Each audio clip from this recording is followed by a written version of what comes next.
你来干嘛？我爹听说你受伤了，专程给你送鹤顶红来，祝你早死早超生。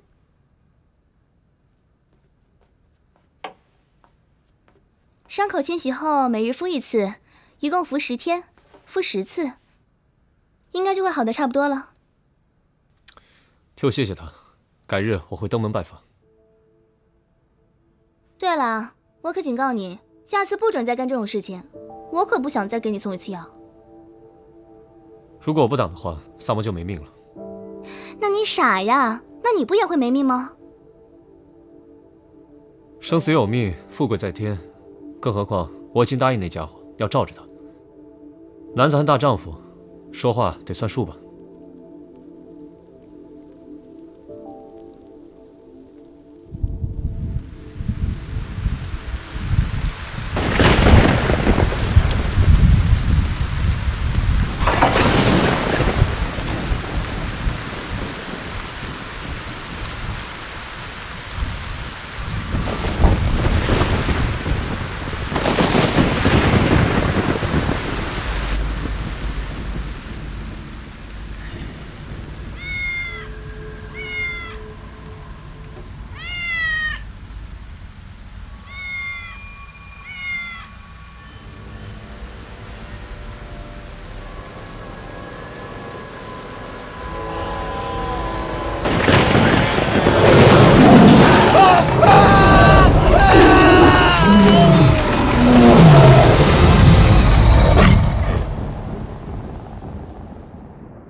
李少卿，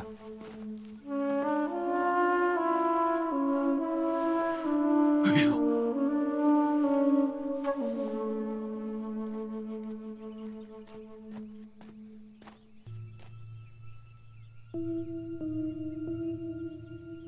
大概是昨夜几时发生的事情。子时之后了，昨天晚上那雨下的也忒大了，我店里好多食客都赶不回家去了，我就延长了营业时间。有人与他同行吗？有，不过先回家了。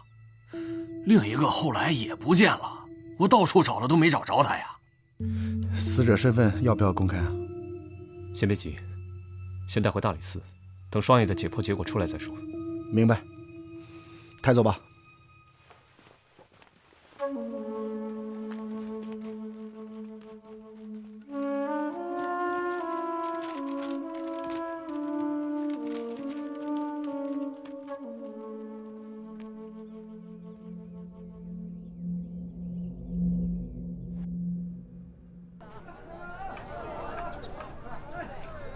萨摩，哎，上菜，来啦！上羊排，稳着点啊！香，来，客官，您这边香喷喷的羊排来啦！二位，你们点的羊排，请慢用。哎，来啦！您二位看看，这是我们店的招牌菜，可不错呢。哎，好好干啊！好嘞，给我慢用啊！您先尝尝，我一会儿就过来啊。好嘞。昨天封禁酒馆那事儿，你说邪乎不邪乎？可不嘛！酒馆在闹市，不可能有人进得去。是啊，你说这唐冠都被通缉整整1年了，这还是跑得了和尚跑不了庙啊！哼，我觉得呀，哎，二位客官，这事儿根本就不是这一共是人干。80万，能找了。怎么说？那个尸体被撕成了一块一块的，就像是在森林里。又在偷懒啊！没有。哎，你可别说了，慢慢吃啊！这一会儿啊，这羊排我该吃不下去了。听说啊，那封禁酒楼昨晚死人了。哼，他们啊，仗着地理位置好，就往酒里掺水。现在吧，活该！哎，要不咱们店也先关店2天，正好呢，好好准备准备新菜式，迎接大你多的顾客。想太多，你去哪儿？大理寺。你个死老外，你给我站住！你给我干活！啊！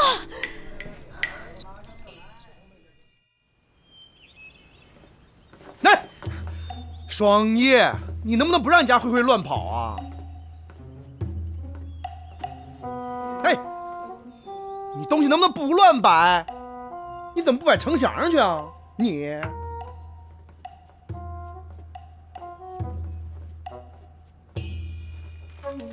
我觉得基本上可以排除人为伤害。为什么？因为喉部的齿痕迹很深，浑身上下有多处撕扯的痕迹，应该是大型猛兽所致。长安城有大型猛兽出没？请进。是紫苏吧？是我，你们说的我都听见了。死者是在树上面发现的？没错。我听说豹子会将死去的猎物藏在树上。豹子？不，老大，离长安城最近的山林在西北方向，要不我去打探一下？好，你去备车。初步判定，死者是死于意外，通缉犯的身份可以公诸于众。好，我知道了。哟，李少卿，这么容易就下定论了？哟，不请自来嘛。这么诡异的案子，我如果不出一臂之力的话，怕你们玩不转。报个价吧。这次免费，你之前替我挡了一刀，算还你个人情，咱们两清了。来，当心点儿。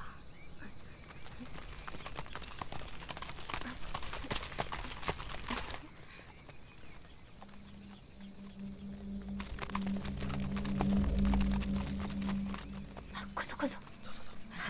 走。哎，怎么见了我们跟见了瘟神似的？来，回来！哎，回来！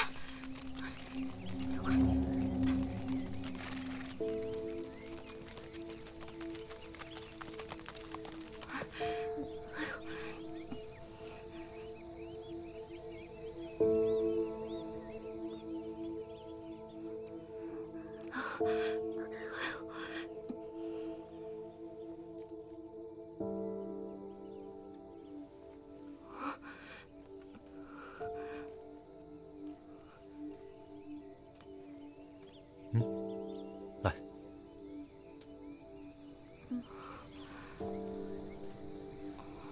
别怕，我们是大理寺官差。谢谢。这里发生了什么事？官人，您不知道吗？昨天长安城里死了人。我们就是为调查此事而来。官人，您可千万要救救我们呀！我们什么亏心事都没做呀。此话怎讲？这怪兽常年都在山林里，10年前出现过一次，后来就再也没有人见过。这次却直接进了长安城。哎，一定是有人得罪了他，才会惨遭杀害，真是太可怕了。10年前有人被杀吗？有，死状跟那个人一模一样。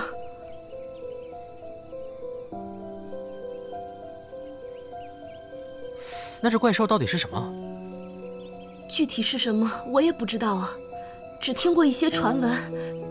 传闻说是只黑豹，可是我听说所有见过它的人全都死了。这都是没有根据的胡说。长安城里怎么可能会有黑豹？小朋友，来。谢谢啊，谢谢，谢谢。来，走了，走。要我说，一定就是山上的野兽下来捕猎，刚好遇到了县城的猎物。野兽可以是山里来的，但它不一定是自己来，而是有人带过来的。你怎么知道？有现成的掩人耳目的先例，干嘛不直接利用？回家。什么？哎，还没进村呢就回家？这里已经问到了有效的线索，再待下去只会混淆视听。走吧。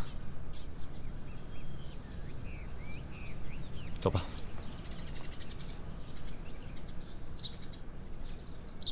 查到什么线索了吗？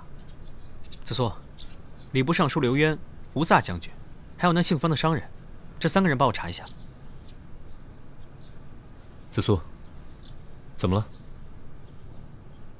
那个礼部侍郎刘渊的儿子刘峰，前阵子死在了赌场。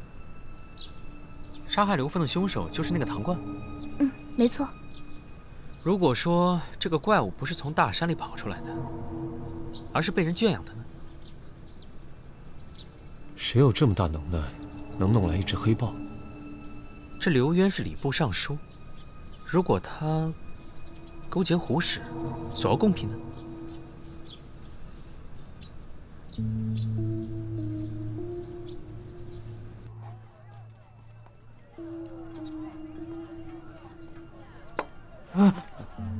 大理寺禅，我问你啊，这2天有没有什么大型的马车经过？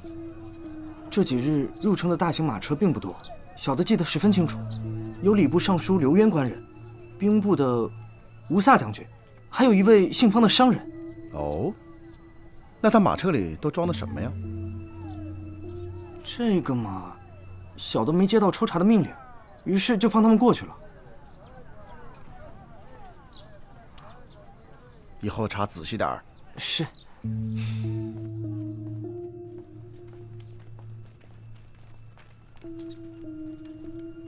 对不起啊，2位，我家主人染了风寒，如果没有提前预约的话，恐怕今天不能会面。你就说大理寺李治有事要找他，耽误不了多久。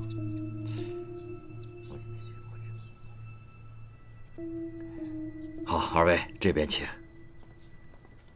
我家主人呐，平常最疼爱公子，一心希望他能继承家业。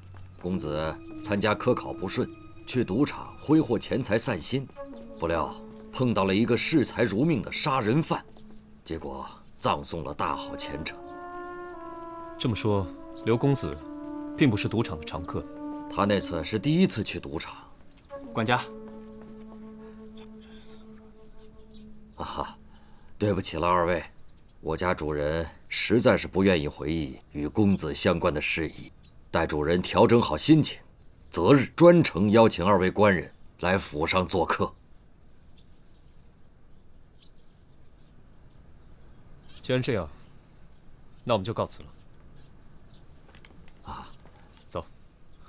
那慢走，不送了。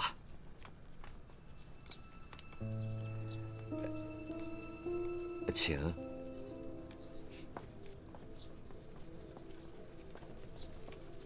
请。哎，不用送了，回去吧。哎，你先回去吧，我得去趟风庆酒馆。一起去吧。你是官差，一身正气的，谁见你不怕？你能问出什么呀？你等消息吧，我去就回。哎。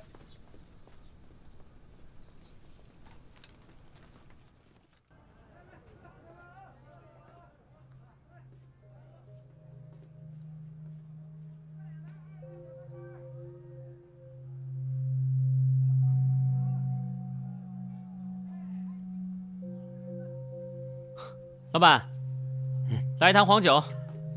哎，来了来了。哎呀，最近人都不多啊。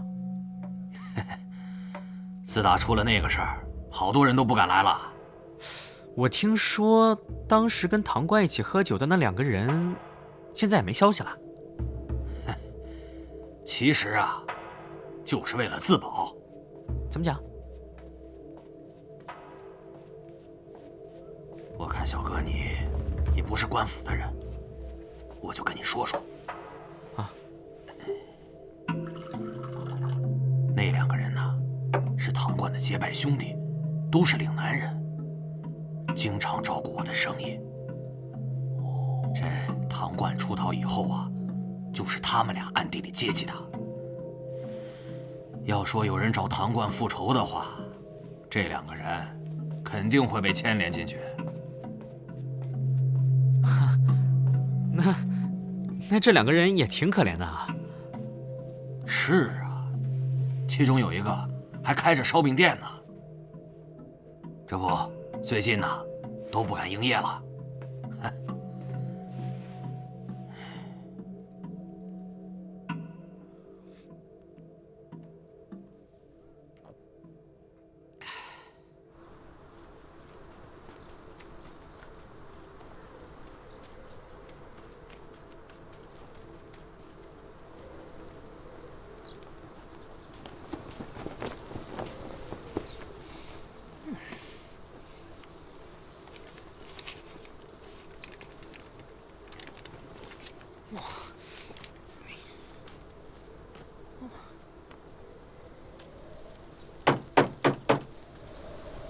人吗？有人吗？有人吗？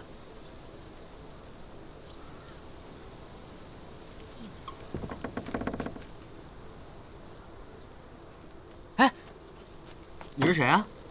你是苏老板吧？我是啊。啊，那个我大理寺的。我们老板不在家，你走吧。哎，就想随便跟你聊聊。你怎么听不懂话呀？苏老板不在家。不是。哎，那你能不能给我说一下城里的地址啊？你不是官差吗？自己查去。什么呀？什么态度？啊啊！等啊啊啊！倒霉死了！哼！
来人呐！来人呐！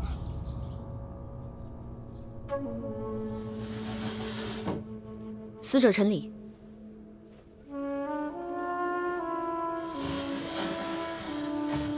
这是之前的死者唐冠，可以确认这两个人的伤口几乎完全一致。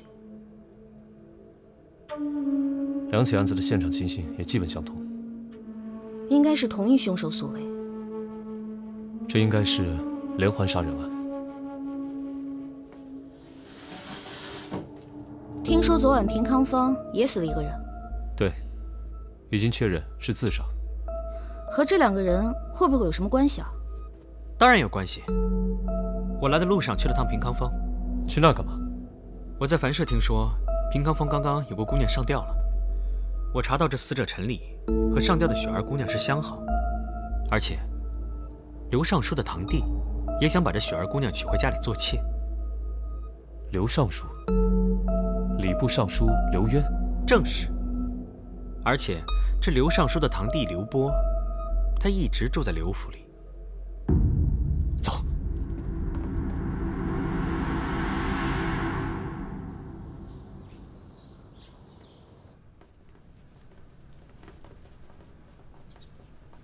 这是我的堂弟刘波，近日来到长安城做生意。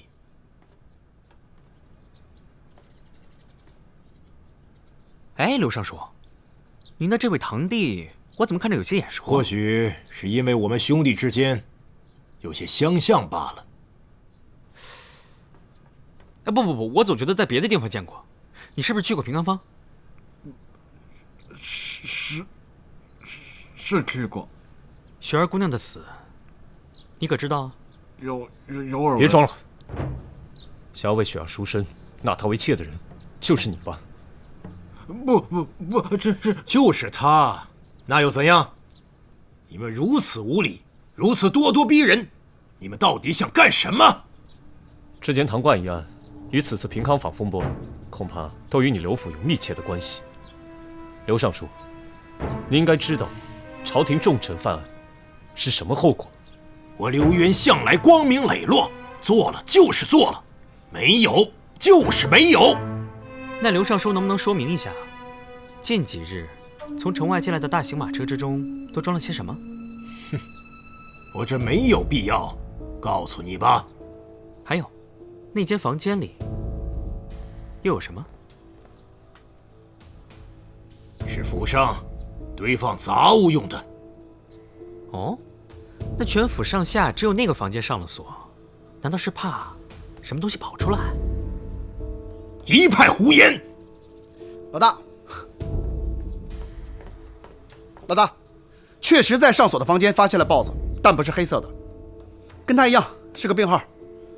哎，不对啊，你这看着身子骨挺硬朗的呀。你是什么人？竟敢私闯我的府邸？什么人？这还不够明显吗？刘尚书，证据确凿，你还有什么要说的？李少卿，您误会了。主人，事已至此，也别再瞒着了。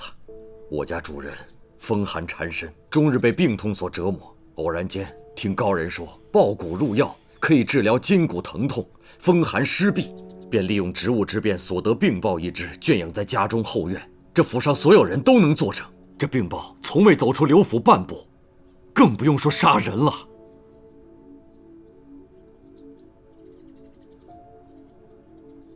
我想再回现场看看。萨摩，我们走。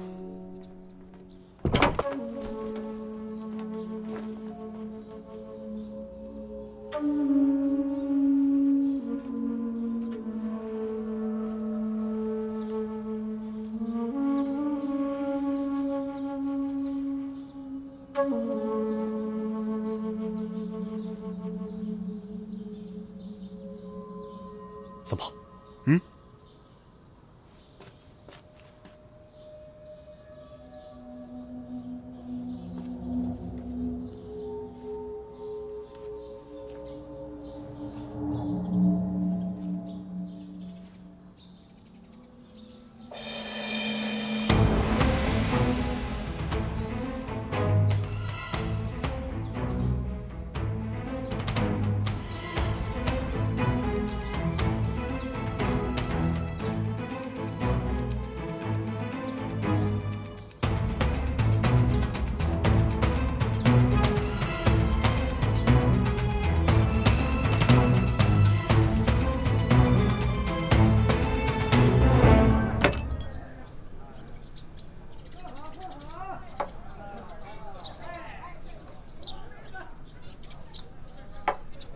谢谢。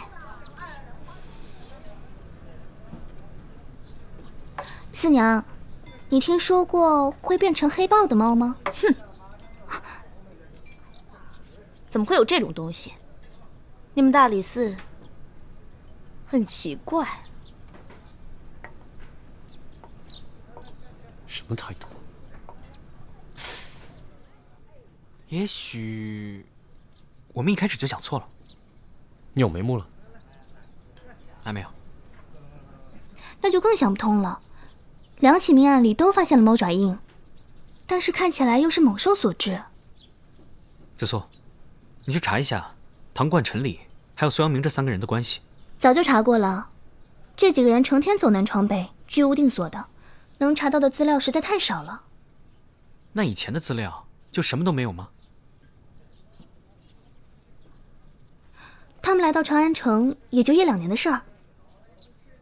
那你就去查一下，他们来到长安城这1年里有没有重大的案件发生，嫌犯祖籍是岭南的，重点关注一下。有人要吃饭吗？哎，我要烧鸡、烧鸭、烧鹅，迟早把你给烧了。不三不四，开饭！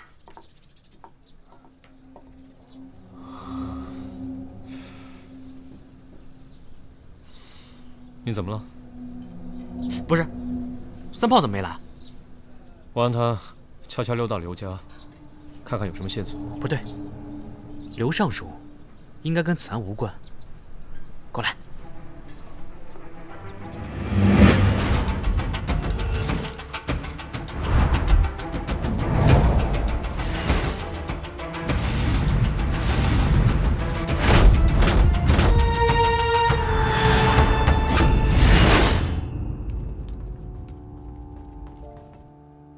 紫苏姑娘，紫苏姑娘，查到了2起案件，一是地下钱庄被洗劫一空，2是1名岭南籍的马匪被处死。马匪，什么来头？当时有一个马匪集团，经常在官道上流动作案。那个官道在哪里啊？就在城南，通往山区的那边。哦，走。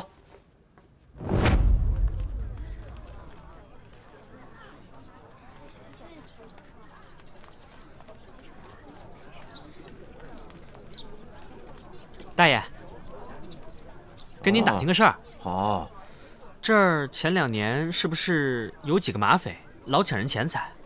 马匪没有，我们这儿安全着呢。倒是前2年啊，我家人进山，让黑豹给吃了。黑豹？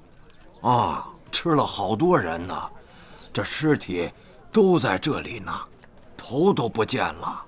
哎呀，行了。老爷子年纪大了，别听他胡说。你们这边有黑豹出现吗？是死了些人，但都不是我们这儿的，好像都是些商人啊，还有当官的。我觉得呀，就是钱来的不干净。不是人为的？谁知道呢？哎，对了，以前呀，这里有个茶铺，但是自从搬走了以后，就再也没出现过。行，谢谢啊。啊。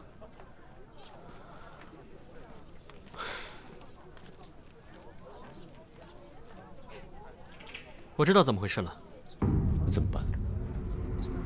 我需要你们的帮忙。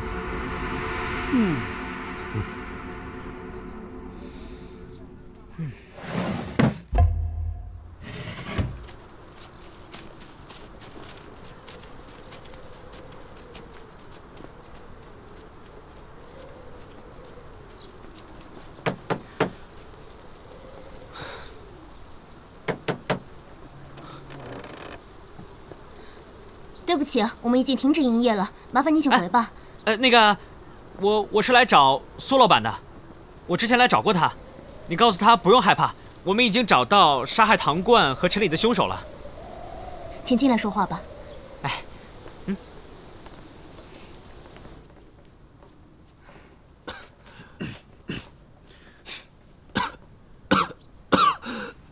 哟，苏老板这是怎么了？2位朋友相继遇害，对他打击太大了。他觉得没有保护好他们，尤其是我哥哥陈理。原来陈理是你哥哥，那你们现在准备怎么办？长安城里痛苦的回忆已经太多了，想回老家重新再开店。云溪，快给客人们倒茶。哎，好。3位官人，坐吧。我刚听说，凶手找到了。是，凶手曾经将同样的杀人手法运用在官道抢劫钱财上，然后呢，再把受害者制造成被猛兽袭击了的样子。太可怕了。请喝茶吧。那凶手为什么要杀2哥跟3哥呢？我先喝口茶再说吧。不过呢，我今天来找你，是希望你能给我们提供一些线索。我要能帮到什么，您尽管说。我和云溪一定倾尽全力的帮助破案。我先上个茅厕，回来再说。云溪，快给官人倒茶。哎，来，喝茶。哎，谢谢啊。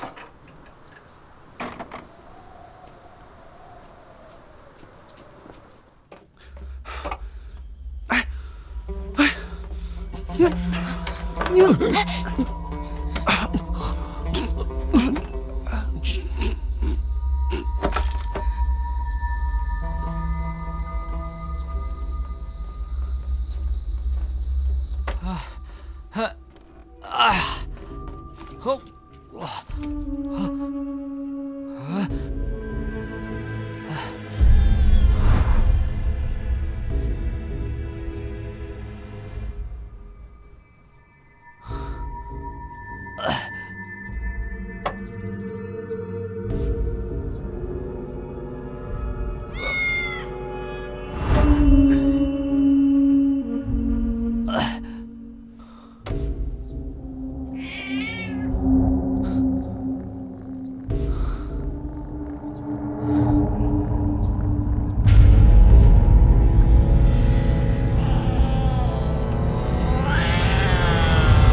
等明天一早，你就会像唐冠和陈理一样，被黑豹撕得粉身碎骨。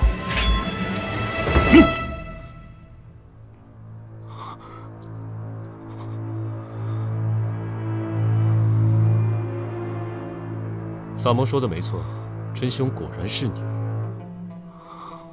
不可能！我明明看你们几个都喝下去了。哼，江湖伎俩。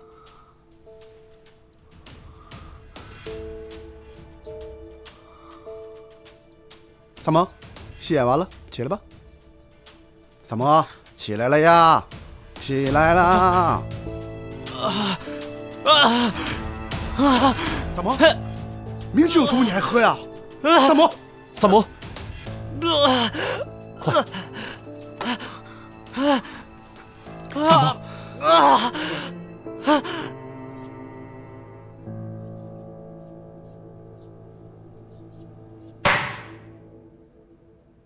苏阳明，你可知罪？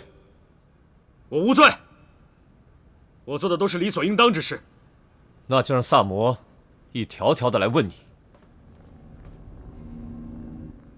喵。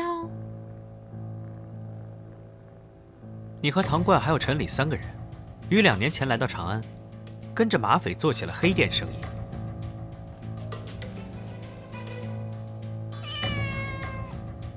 你们的作案手法很简单，同时也很不容易被察觉。你们在官道旁开了一个茶馆，在茶里和酒里下药，那些歇脚的客人喝了之后就会想去上茅房，同时精神也开始涣散。这个时候，你就会把他放进去，让客人误以为看到了黑豹。这时就会用钢爪把他们杀掉分尸，造成被野兽残害分尸的假象，手段何其毒辣。由于不是人为作案，这案子自然进不了刑部的档案，所以子苏对此毫无头绪。后来你们老大被抓了，你们3人呢决定金盆洗手。你呢打算开一家小店，然后娶妻生子，过安宁的生活。可是你这2个兄弟总是拖你的后腿，经常问你索要钱财。你想和云溪结婚，一方面呢你需要继续开店贴补家用，另一方面呢，你还需要供养唐冠，以及向陈理准备所谓的彩礼。你终于不堪忍受这样的生活，于是你决定把2人杀人灭口，对吧？你是什么时候发现的？就在我第一次去你店里拜访你的时候，你的房门是虚掩着的，当时我就很纳闷，传闻唐冠是被仇家所杀。他出事后，你作为兄弟不藏不躲，不关房门，可见你根本就不怕有人来寻仇。其二，我自报家门，你却把官差挡在门外，这哪里是寻常百姓所为？我问你陈理的地址，你让我自己去查。此时你是怕引火烧身，才对陈理起了杀心吧？经过检验，这茶壶里面有致幻作用的迷药。他们本身就该死，因为他们没有权利阻止我过我想要的生活。那你有为云溪想过吗？你觉得你亲手杀了他的哥哥，你们还能若无其事的生活在一起吗？这是什么？你说话呀！这是什么？你拿他做了什么？你说话呀！你说话呀，阿明哥，你说话！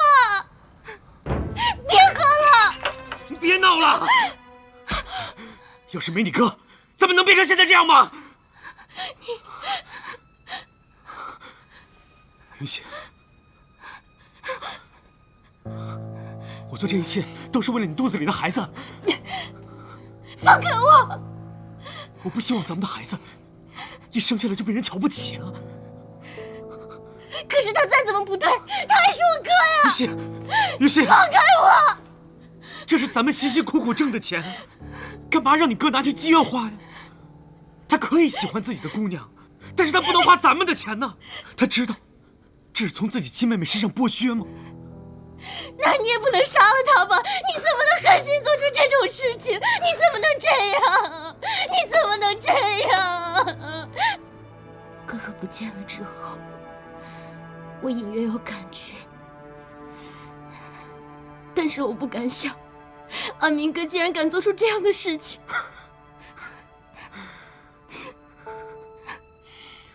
雨欣，我承受的怎么没有人能看见呢？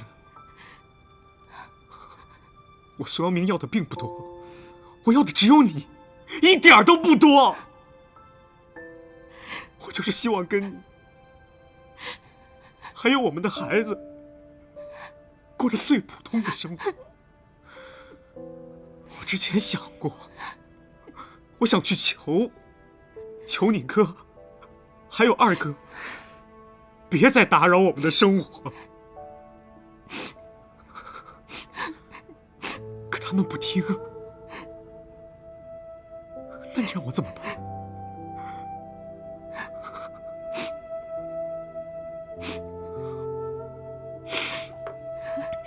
苏阳明，你可知罪？我没有罪，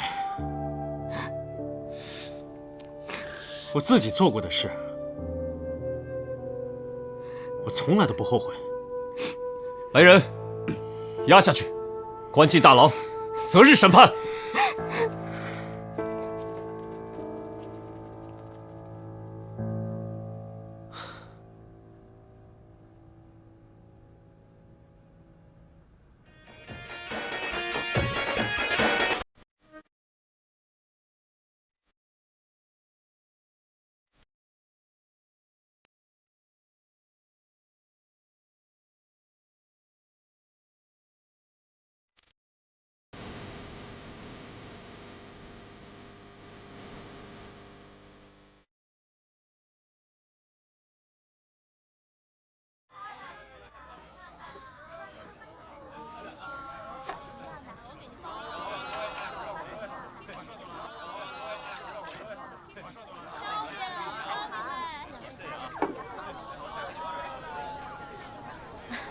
拿好啊，慢走。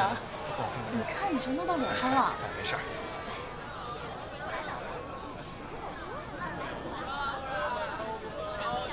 干什么呢？少年怀春啊！怀你个头啊！我的眼中只有烧鸡，没有人。哎，干活！哎，听说他又救了你一次。这次不算，这次呢是我故意安排的。值得吗？不就是个案子吗？值得服毒吗？命没了怎么办？什么重要啊？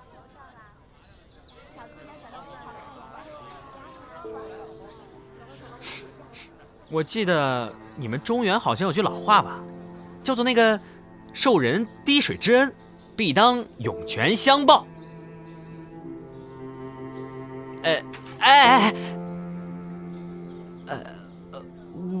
我真的不是故意的。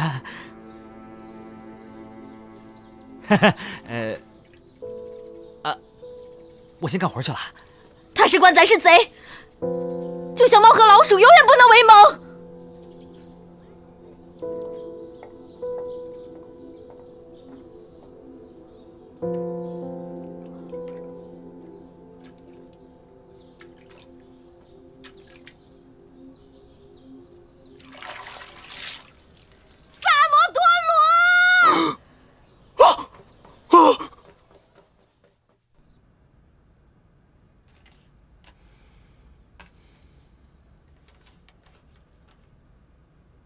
哼，这效率还挺高，这才几天呢，已经破了2起大案。